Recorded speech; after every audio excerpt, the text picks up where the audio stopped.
Bonjour, Claire de Vlemings. Je vous retrouve comme toujours pour parler du syndrome d'Asperger. Et aujourd'hui, je voulais vous parler de ce moment si particulier dans la vie d'une personne Asperger, à savoir le moment où elle est dépistée en tant qu'autiste Asperger. Alors le dépistage, cela veut dire que quelqu'un, la personne elle-même ou quelqu'un d'autre, se rend compte que on présente des caractéristiques des personnes Asperger. Le diagnostic, quant à lui, c'est ce qui est posé officiellement par un psychologue ou par un psychiatre selon les pays et qui permet de confirmer ce diagnostic. Mais si un diagnostic est posé, un beau jour on est dépisté. Avant cela, on est dépisté. Et le dépistage, c'est le moment du dépistage, c'est quelque chose que l'on n'oubliera jamais.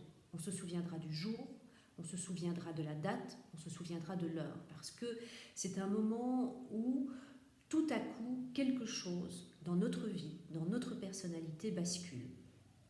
Et nous commençons à ce moment-là quelque chose qui s'appelle une courbe de deuil. Alors, une courbe de deuil, ça se présente comme ceci. Et en fait, une courbe de deuil, ça commence par un déni. Quand quelqu'un va nous dire il semblerait qu'on présente des traits de l'autisme Asperger, du syndrome d'Asperger, la première réponse va être non, c'est pas possible, c'est pas moi. Non, c'est pas moi, je peux pas être autiste, moi. Non, j'ai pas ça. Et donc cette période de déni, elle est normale. Elle fait partie du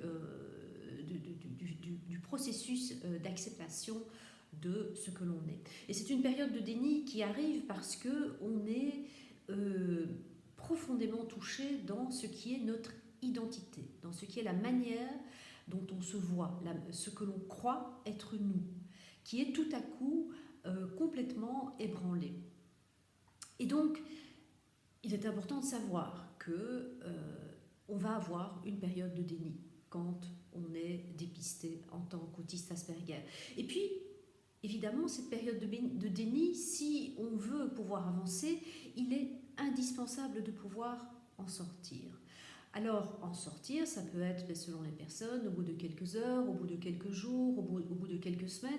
Si on est déjà au bout de quelques mois, il y a un problème. Il vaudrait mieux, à ce moment-là, commencer à consulter.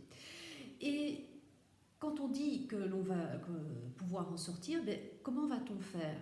Bien, une des possibilités, c'est de se renseigner. C'est de lire, c'est de participer éventuellement à des groupes sur Facebook, c'est de voir des films, de voir des interviews de personnes Asperger, de faire peut-être les tests sur Internet, même s'ils sont vraiment loin d'être fiables, mais parfois ils peuvent donner une idée. Donc, de ramasser, de collecter le plus d'informations possibles qui vont nous permettre de nous dire petit à petit, bien oui, ça pourrait être moi.